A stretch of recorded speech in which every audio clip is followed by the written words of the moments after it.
Decoding Learning Differences with Kimberlyn Lavelle, and this episode is Are Microschools the Answer with David K. Richards. You will hear David introduce himself and share his wisdom and experience about microschools, and I know he got my brain whirling and thinking and wondering, so I would love to hear from you if you have similar thoughts at the end of this, or if you have any experiences with microschools yourself. Anything you want to share, you can email me, kimberlyn@decodinglearningdifferences.com. Enjoy. Welcome, David. Thank you so much for being on the podcast. Will Thank you for you having me. please introduce yourself to everyone, tell a little bit about your background and what you're doing? Absolutely. Yeah, I'd like to introduce myself as a banker turned educator turned entrepreneur. That's the easiest way to summarize my professional journey. So I started as a Spanish teacher right out of college and I was like, this is really, really hard. I had no training. I did like part-time, so I didn't need a certification. And I loved the kids, but it was so hard. And I was like, oh my gosh, I'm going to go back into the corporate world or into the corporate world. So I went into banking and worked in Washington, D.C., 2 blocks from the White House. And I was this like fancy corporate banker. And then I turned 30 and I was like, I'm so not happy. I need to be back in schools. And so I went to grad school and became a teacher, took a massive pay cut, but it was the right choice. And that led me to working in Oakland Public Schools because I really wanted to work with kids that had, really high needs. And during that time, I was just telling you how we share a common connection, but I also worked with neurodivergent kids and kids with learning differences, did like tutoring and worked with them. My brother and my father and my nephew are all severely dyslexic. Oh, So okay. I'm very familiar with that. Awesome. Like my brother, who's 2.5 years older, growing up in the 80s, he was in the special class, even though he was like super smart and just Right, was dyslexic, right? But he was right. just all put in the same class. So he would get teased and bullied and all that. So, and then my nephew was like a superstar athlete, but was not served by the public school system. As long as he had a C, they were happy, right? As long as he could play on the football team or the basketball team or the baseball team, they were happy. So I have a lot of opinions about that. But anyway, so that took me to, from Oakland Public Schools, I found a charter school that ended up growing and being really successful in the Bay Area. So I was a teacher, a principal, and assistant superintendent there. Then I started my own charter school here in Sacramento, and that has led me to where I am today, which is more of an entrepreneurial pursuit and helping people open microschools with changemaker education. We can get into microschools and what we do with changemaker, but that's kind of the basic summary of my career journey. I love it. And yeah, that's perfect. So, what is a microschool? Yeah, so microschool, it's interesting because people get confused by the way it gets funded. That's not how it's determined. It's really determined by the size. So a microschool is anywhere from 5 to 200 students. So small, right? And it could be a charter school, it could be a traditional public school, it could be a private school. About two-thirds of them are private schools, so privately funded either through tuition or like an education savings account or a voucher.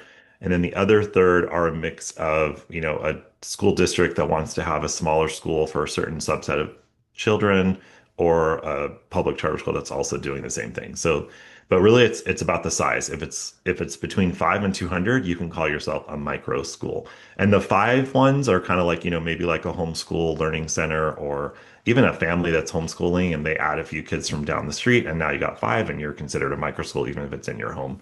And then the 150 to 200 student micro schools are more like, smaller actual schools, but they're still really small and they're typically like K through 12. So the ones that are 200, most of them are, I think the average size is about 25.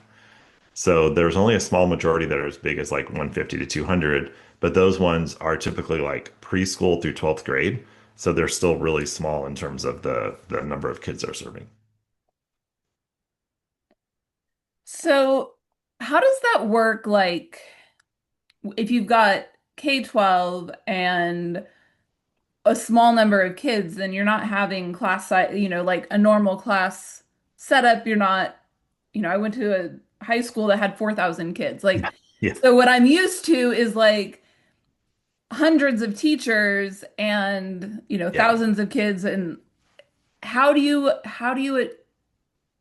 organize that? Like what does that look like in terms of what are the teachers teaching and how does it meet everybody's needs? Yeah, so every microschool is different, but a lot of them are kind of a redux of the one room schoolhouse, meaning that, you have a lot of them don't even use grade levels. They say like, oh, we serve kids, 5 to 10 years old, like kindergarten through fifth or third, fourth, fifth grade, whatever.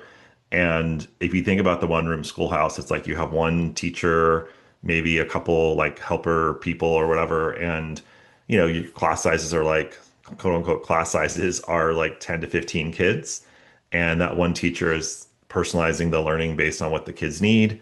And I think because, like you said, it's not the 4,000, it's like literally the antithesis of the 4,000 student high school, right? It's like so small that if you think about it, I've helped several people open microschools, and one of my favorite ones is the one in South Dakota, which is right outside of the reservation that the founder grew up on in Martin, South Dakota.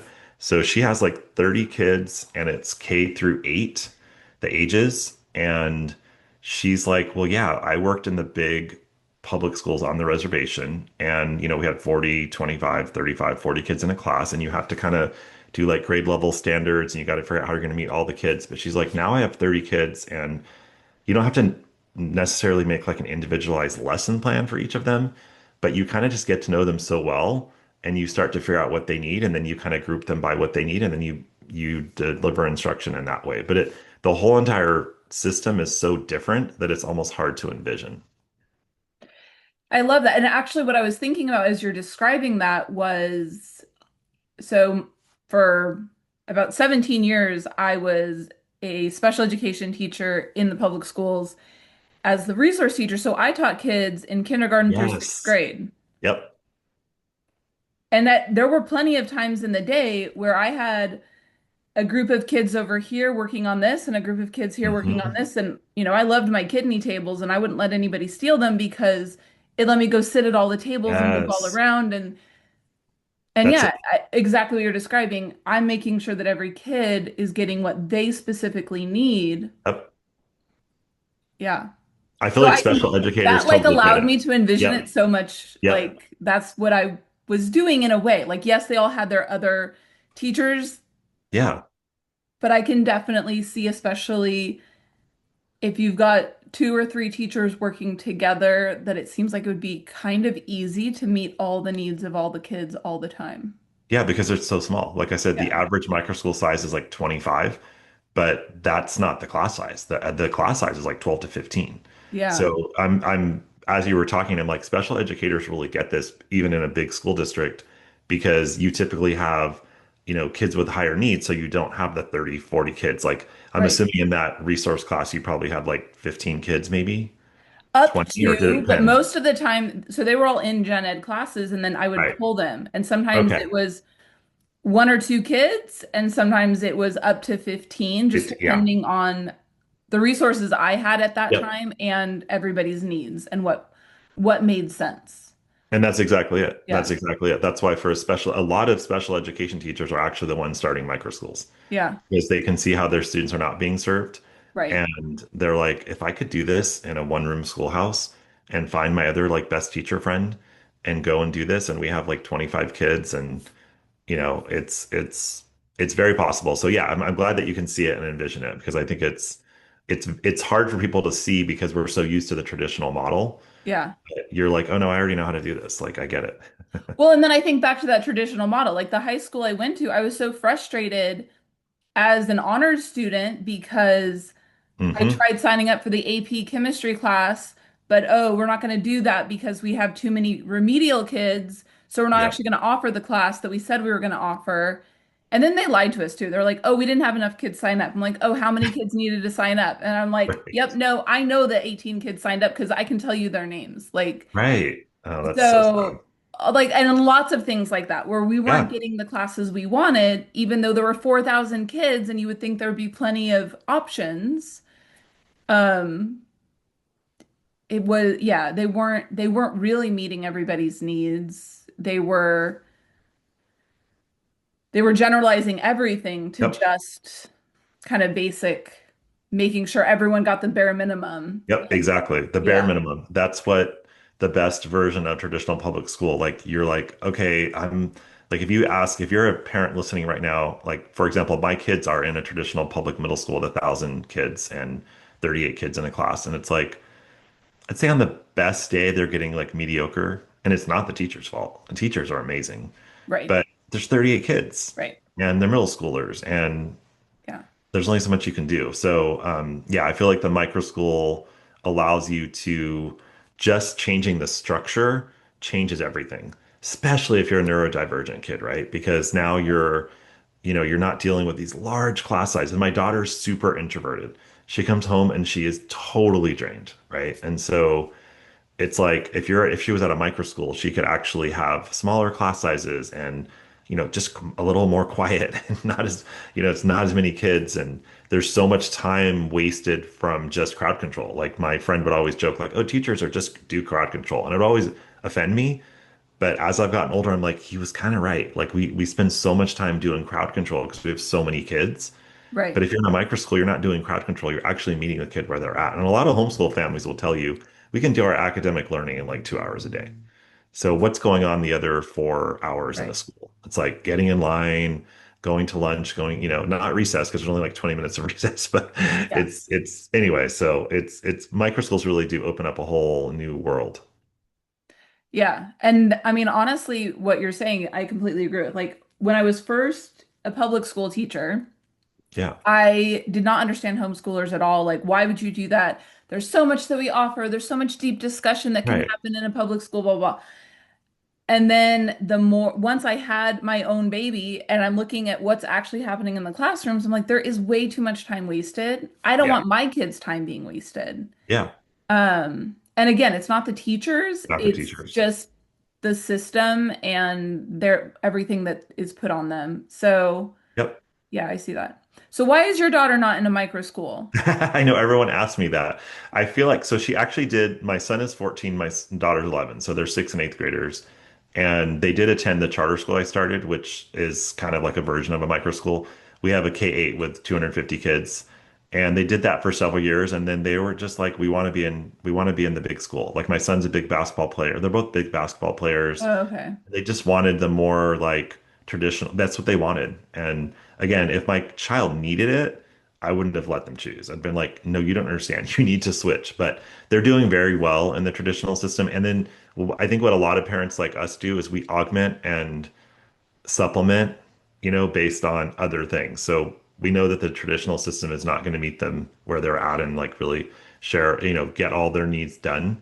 So we do a lot of other things for them to make sure, like arts classes and music and sports and different things that liven them, light them up that they don't get from their public school experience. Yeah. Yeah. And I think it helps me to really understand the majority of families that call me about our micro schools because I'm like, oh, I totally understand what you're experiencing right now. My daughter and son are really great students. And so I'm only dealing with the mediocrity.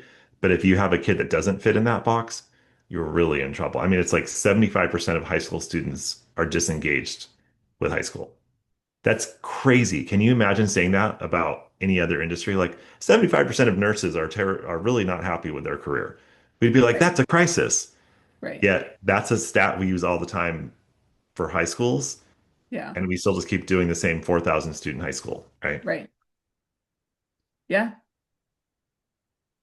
Yep. Yeah. That is, I think the high school stuff scares me the most because it just seems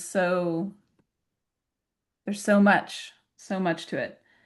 Um, so going back to the neurodivergent, the learning difficulties, all of that stuff. Yeah. I'm so like within, I guess I can both picture it and not picture it, right? Like Yeah. I can picture what I was doing with my students, but I also knew that in the school I was working at had around 600 kids. Hmm. So I knew within that population, a certain amount of them were mine and they all had needs. And so I could kind of group those together for parts of their day. And I'm trying to picture, so if I've got a school of 25 kids and some of them have disabilities, like are everyone's needs being met? Like are the gifted kids getting their needs met and the dyslexic kids and the ones that are both, right? Like are and the autistic kids and then also like I guess how how many disabilities can we really meet? Like, is it only the mild disabilities, or can we meet the more moderate and severe disabilities? Yeah, it's a great question, and it's hard to generalize because every micro school is different, and Yeah. there's like 100 and I want to say 95,000 micro schools that we know of. Oh, There's a wow. National Microschooling Center which produces a report. They've done it the last few years. They just released one in May. I have the podcast called Changemaker EDU, and I had the director on so that he's sharing all the data. Okay. But I know that I was just looking at it before I got on here, and it's like 63% of microschool founders do say that they serve a neurodivergent child in their school, like at least one. But to your question around the, kind of what type of disabilities the microschool can serve. So some microschools are very much set up, like I said, it's either a former special ed teacher or a parent.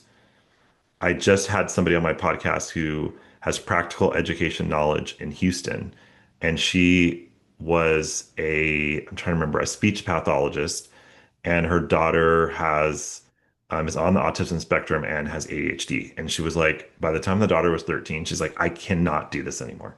I could not fight with the public school any longer. And any family listening that's been through this, you Yeah. know how she's feeling. She's like, Right. I'm done. So her husband's like, why don't you start a school? And she was kind of like, what? And then she got the idea and she's like, I'm going to do it. So she has like 15 kids now, and they're all having some sort of learning difference. And I don't know the specifics, but she has pulled it off, and she started with three and she did such a great job. But then seven more came and she had to leave her house and go to another space. And now she has 15. She's in her first year. And so I think the way it works is you just get to know the family and the child so well that you figure it out, you know? And so whatever their need is, if they need like special services, then you're going to contract out with a special service. I know there's a whole niche of micro school like service providers now. Like I met a woman at the conference. There's like a microschools conference, and she is in Arizona where there's a lot of microschools now. And all she does is just talk to microschools and then go and provide services for them, right? And so it's possible, and you figure out exactly what the kid needs. And to your point, there's ones that are like just serve neurodivergent children, and it's like there's six kids, eight kids, like it's super small. And there's other ones that are, more like a general education, inclusion environment, and they might have like 15 kids. But you just figure it out, and you figure out what the kid needs, and you work with the family to provide it. And let's be honest, it's probably going to be a lot better than the mediocrity at best you're getting in the kind of a traditional system. Yeah. Yeah. And I think also the unknown, like I've known plenty of parents that will sign their kid up for a particular school because they hear it's great or whatever. But if the really great teacher leaves and or any like or if you get the one teacher who's just really difficult and can't accommodate any Yep. differences, then it winds up being a really bad experience despite being in a Yes. good school. Yeah. Quote, good school. And I Yeah. don't really think there's bad schools. It's just No. a difficult situation. So yeah, the yeah. Um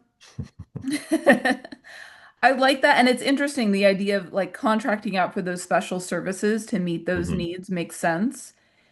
And it made me wonder then how often are these schools paired with public school systems to use their services?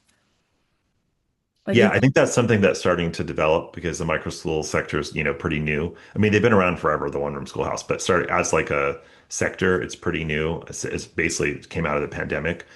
It's gotten really popular since the pandemic, right? Because people started kind of doing yeah, these pods, and right, then I think people just started really questioning like what is happening in this public school, or I don't want to just say public, it's just a traditional school. It's the right, private schools too. People are right. paying $50,000 a year for traditional education where the teacher is standing and talking.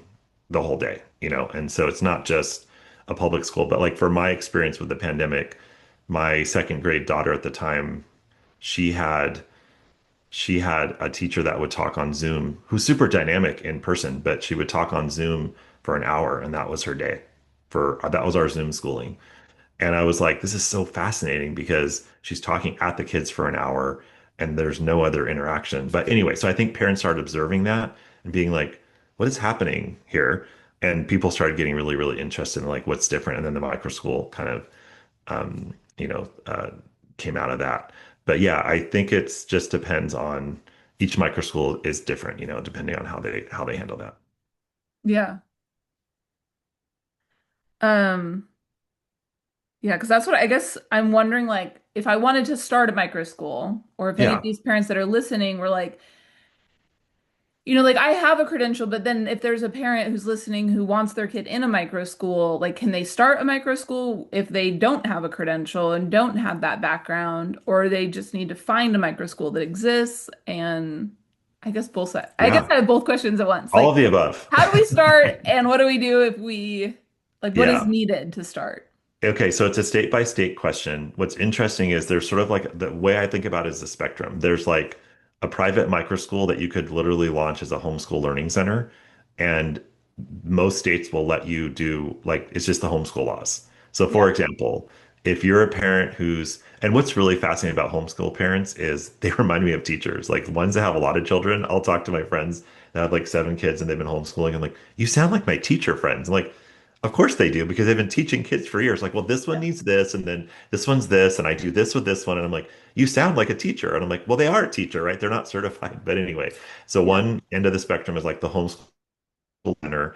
You just go straight private homeschool learning center. You can operate as a learning center and not even a private school. So you don't need to be approved or accredited or anything.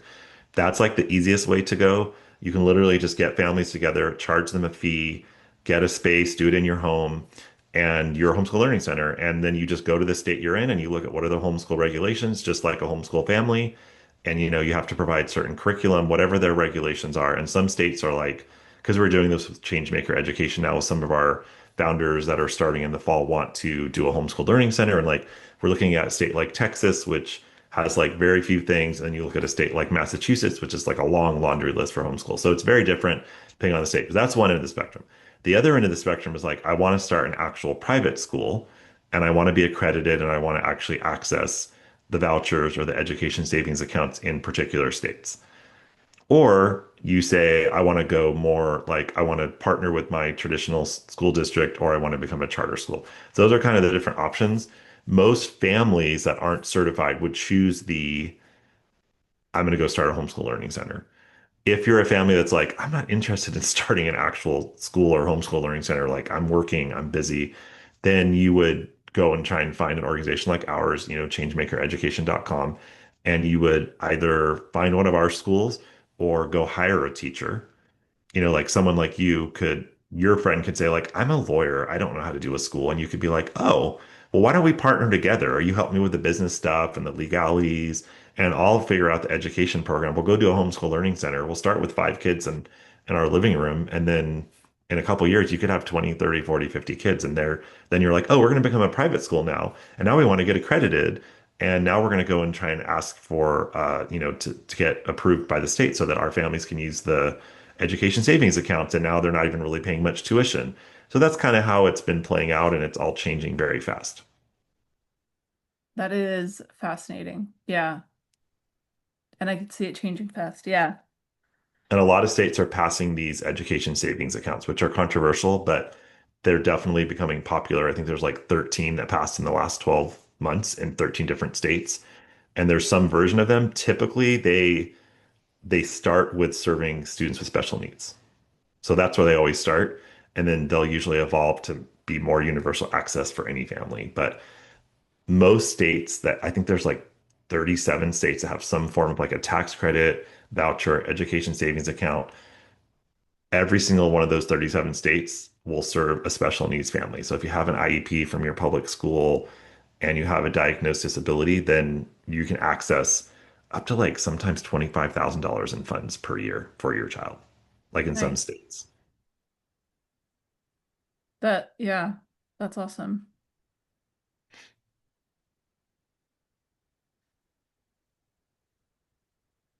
That is yeah, I mean, there's so many options there. So many Hmm. things to like look into and follow and figure out what works.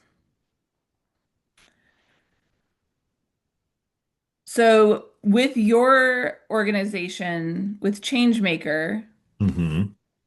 you're helping to to to put the pieces together, like link people up.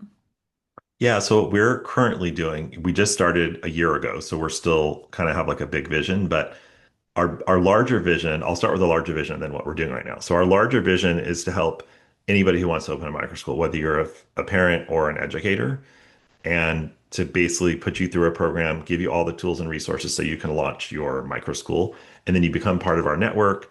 And our vision is to have 100 of these over the next 10 years. So that's kind of the bigger picture.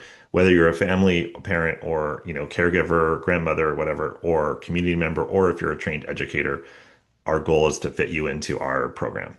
At this current stage, we're starting with actual certified educators that want to leave well, actually, to be honest with you, the ones that we have starting next fall, they all already left the public school system. So, but people that have, want to leave or have left, and, they're either doing consulting or they were doing some other type of role.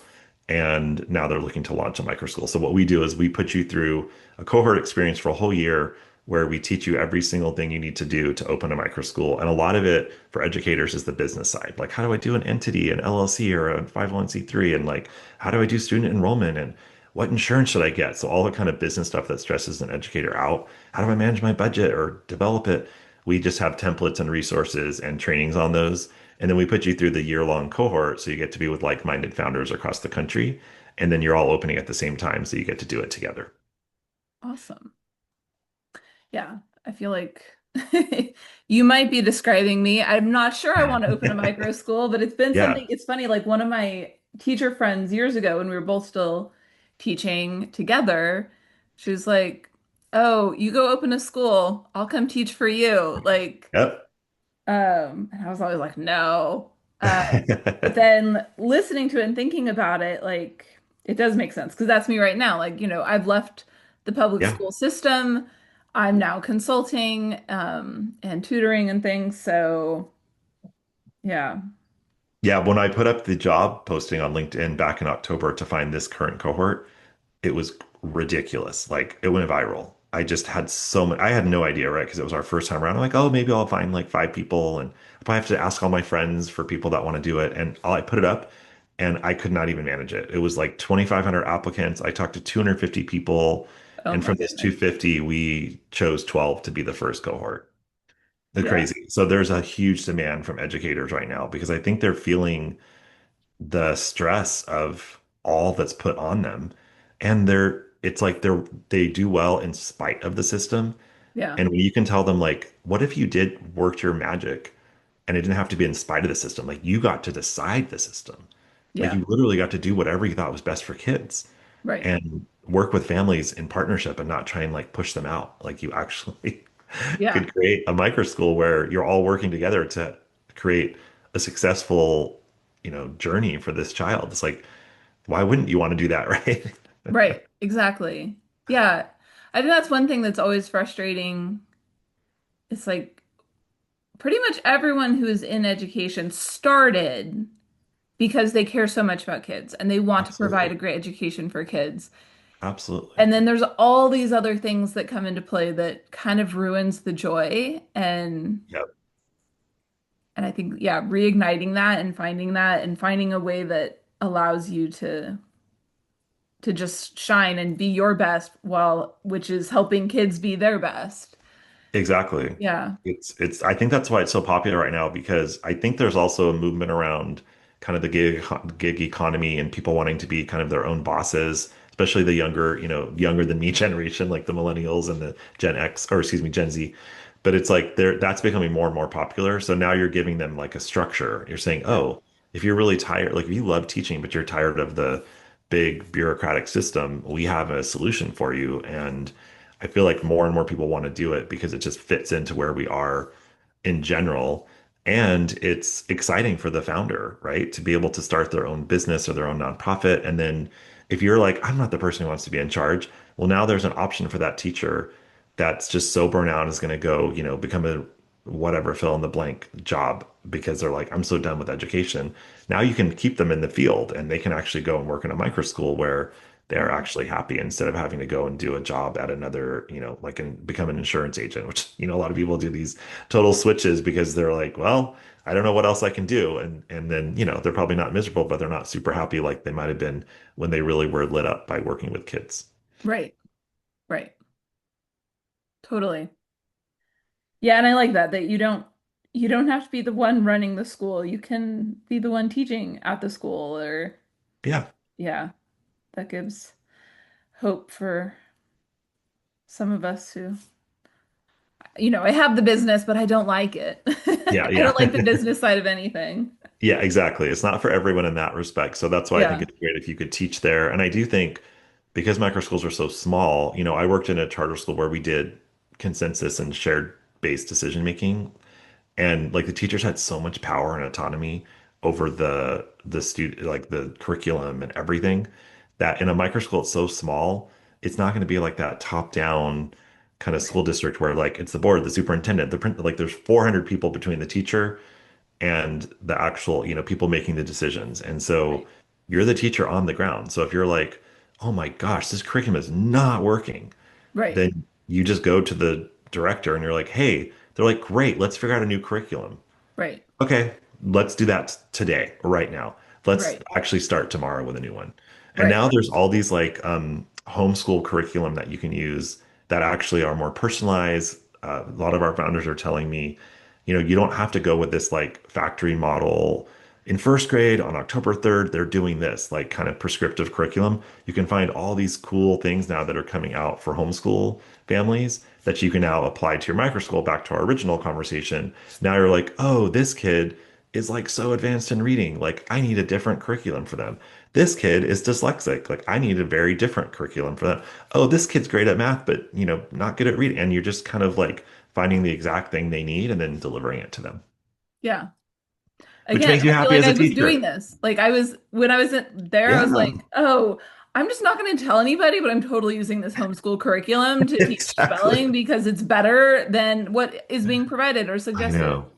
And when things are Exactly. provided or suggested, like sometimes they're just like the one that drove me the most crazy was the most common was there would be whatever curriculum was the district-wide Hmm. math curriculum.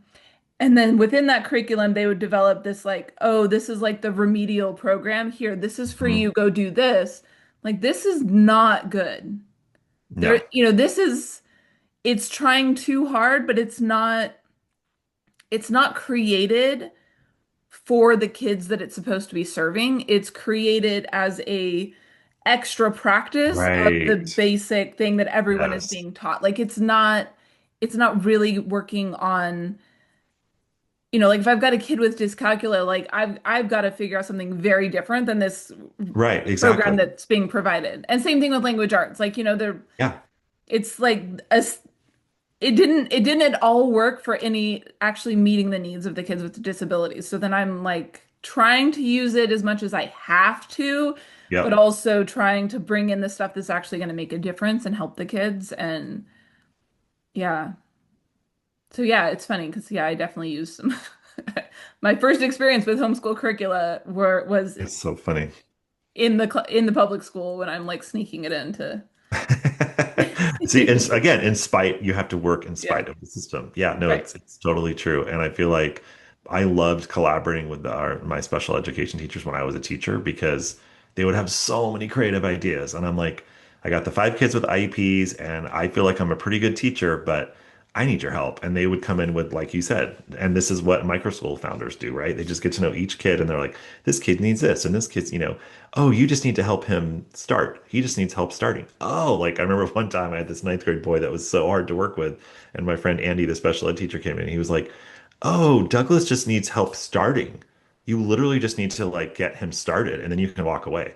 And that like changed my whole entire year. That was one suggestion, right? And so I feel like you guys really understand that. And that's what you can do in a micro school because you just know the kids so well. Like there's Yeah. only 10 of them. There's only 20. Like you And know them. yeah. And yeah, I had the same kids for 7 years, Oh, some of them. So amazing.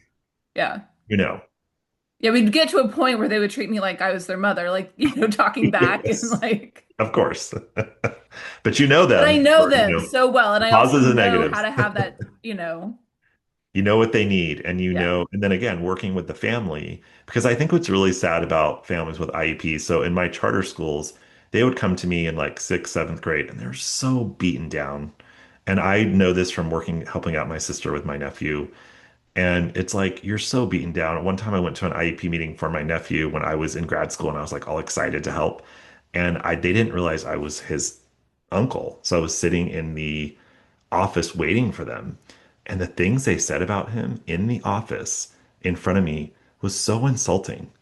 And I'm like, that's the problem. And of course, then the meeting started and they were like totally different. And I'm like, this is so sad. So if you're a parent that has a child with an IEP in the public school system, you're just so beaten down. You just have to become like, I literally take phone calls every week from my friends who are like, what do I do? And I'm like, well, I can try, I'm not an IP advocate, but I can just give you some advice. And here's somebody maybe that's more professional that you can pay. But you have to hire advocates.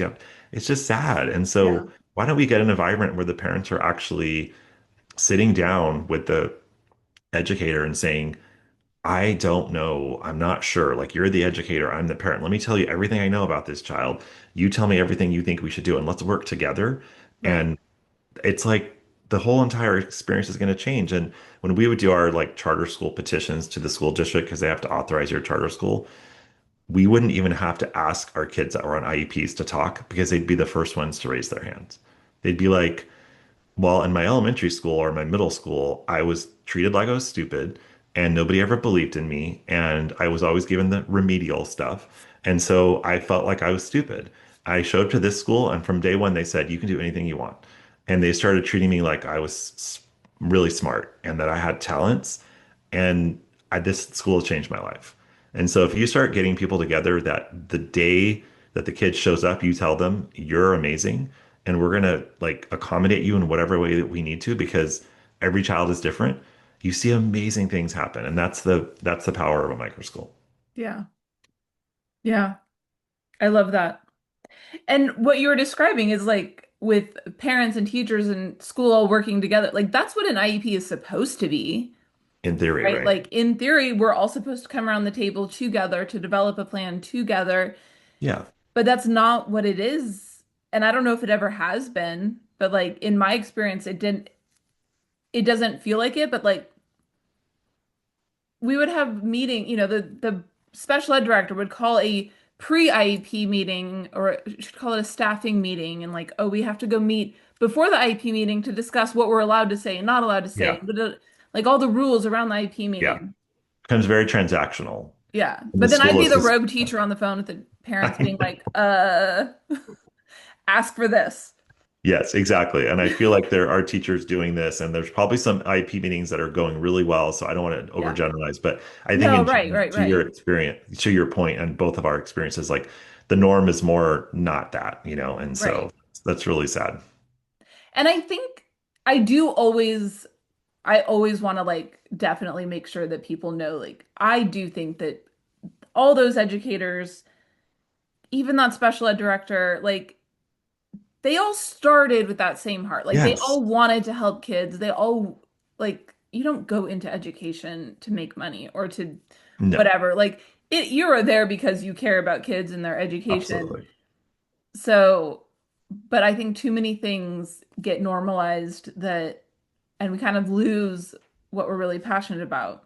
And sometimes it's Yeah, because when the school has tried to be honest, they've been punished by it later with exactly. somebody like It's suing them true. or whatever. So it's hard, but It is hard. Yeah. and I understand so I understand it. It's just like that's not the goal and that's not what we want. And that's I think when things are small, like you're saying in the micro school where you Yeah. get to really know everybody and everyone's needs, that community can really develop and it's just easier to it does sound lovely. Yeah, and one of the stories I always share, I have so many of these, but one of the ones I like to share is that one of my friends who has a micro school told me that, the first grader showed up on day one and was like miserable. Like I hate school. Basically had been labeled as a problem child, ADHD, always in the office, always in trouble. He was 7. Okay. Always in the office, always in trouble.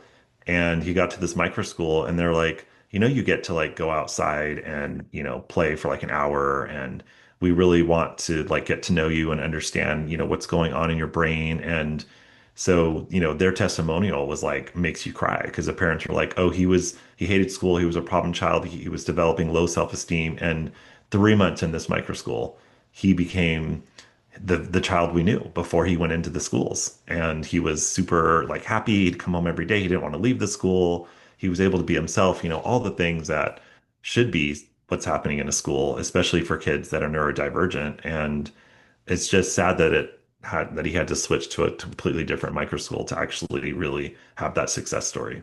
Right. Right. Yeah.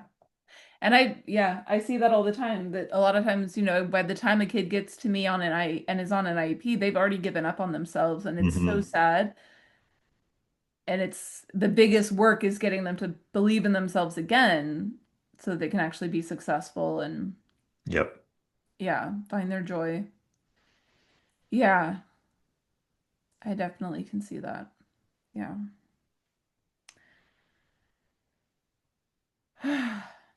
Okay.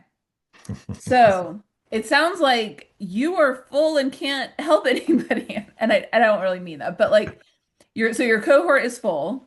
People Yeah. cannot, if they want that, Oh, they can't have that. no, no, we are actually looking for our next cohort. So Okay. currently recruiting founders to open microschools in fall of 2026. Okay. So we are definitely engaging in a very rigorous campaign to find the people. Okay. And so we have our posting on LinkedIn and we have, our websites updated and all that. So if you're an educator who's interested in starting a microschool, like definitely reach out. And if you're a parent or even, like I said, a community member or somebody who's really concerned about the state of education, reach out to me too, because I really do. Our longer term vision is that the vision of Changemaker Education is that we empower the people in the community that care the most about the kids to create microschools in their community. Okay. So right now our cohort is serving educators, but we already have one parent that I met in North Carolina, and I have two more that are I'm meeting with tomorrow that basically are like, I have young children and I don't want to put them in a private school because it just doesn't seem like it's much different than the public school. It's just more Right. resources and smaller class sizes, but it's still very traditional and Right. and all that. And the public schools like they're worried about that. So they want to get their friends together and create a micro school. So I'm like, great, come into our cohort and then we can help you find a great teacher, or you can go ask your favorite. One of my friends in Florida, she asked her kid the favorite teacher she had from her kids when they were in second grade. And she's like, I was about to retire, but I'll go ahead and start this micro school with you because that would be the last 5 years of my career and it would be the most meaningful thing I could ever do. So, I mean, I think there's so many different angles and options. But yeah, reach out to me if you're interested in starting a micro school, either as a teacher, educator, community member, and at least we can talk about some options. Awesome. That is good to know because I was like, all right, sounds like you've got too many people already. We're gonna have to figure out something else. Perfect. Okay. Anything else that you want to leave our parents with? Anything, any words of wisdom or anything about what you guys offer? Anything? Yeah, such a great question. I feel like I just know that there's a lot of support out there. So my wife works with a lot of parent coaches. She does a program where she has parent coaches, and a lot of the parent coaches in her community are actually have neurodivergent children because it's a really hard road ahead. And so I just think like reach out for the support you can. So if it's, through the school system, if the school system is really not working for you, then and you have to stay there for whatever reason, like there are other people like you, right, that can support. There's consultants, there's coaches, there's just a whole ecosystem now that I think can support you. And so I just feel like based on what happened to my brother, like 3 generations, my father, my brother, and my nephew, who all have a lot of self-esteem issues based on their schooling experience. Like my dad to this day in his 80s will speak about how much the school experience ruined him, right? To this day. So like it's a big deal for parents that have children like this that that you find the right place for them or the right support. So I would just encourage you to trust yourself as the parent because nobody knows that child better than you do and find the support you need. You're not alone. There's so many people out there that can help you. Excellent. Yes. I love that. Thank you so much. Thank you. All right. When we will have links for Changemaker and things down below for everybody to check out. So thank you for being on the podcast, David. Thanks for having me so much.